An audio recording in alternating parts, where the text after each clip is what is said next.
Et d'abord, ce nouveau gros coup dur, Simon, pour l'emploi dans notre département. Oui, ça ne va pas arranger les chiffres déjà catastrophiques du chômage. L'usine Cotte, l'usine devenue par la suite Panavi, basée à Saint-Estèphe, va fermer ses portes en avril prochain. Fermeture pour raisons économiques, selon la direction. L'usine Cotte Panavi, c'est sans doute la plus grosse boulangerie des Pyrénées-Orientales. Les 98 salariés y réalisent les pains pré-cuits qui sont ensuite revendus dans la grande distribution. Le site avait été racheté en 2004 par un groupe belge et depuis, les effectifs n'ont cessé de baisser.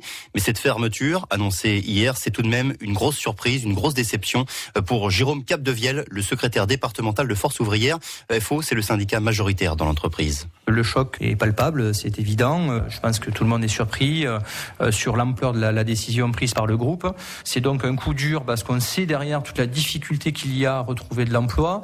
On a beaucoup de salariés de 40 et 50 ans et plus sur un marché du travail très compliqué, encore plus emblématique sur cette société puisqu'il s'agit d'une boîte industrielle et que ce qui nous manque cruellement dans ce département, c'est de l'entreprise industrielle. Et c'est vraiment une très très mauvaise nouvelle et on accueille ça vraiment avec beaucoup à la fois de dépit, mais beaucoup aussi de raison de se battre parce qu'on se dit que ça n'est pas normal qu'un département comme les Pyrénées-Orientales ne puisse pas tirer son épingle du jeu mieux que cela sur le terrain de l'emploi et sur le terrain du volet économique. Vous, aujourd'hui, votre objectif, c'est quoi ?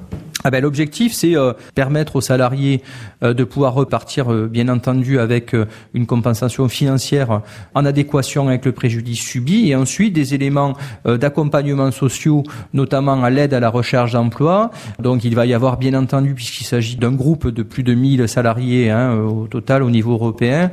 Donc, on va se retrouver avec 9 mois de congé de reclassement pour les moins de 50 ans à minima et sur 12 mois de congé de reclassement pour les plus de 50 ans, sans faire de mauvais jeu de mots. On a du pain sur la planche sur le plan social et on va devoir travailler d'arrache-pied pour obtenir ce qu'on appelle des compensations supralégales à la hauteur du préjudice subi des salariés.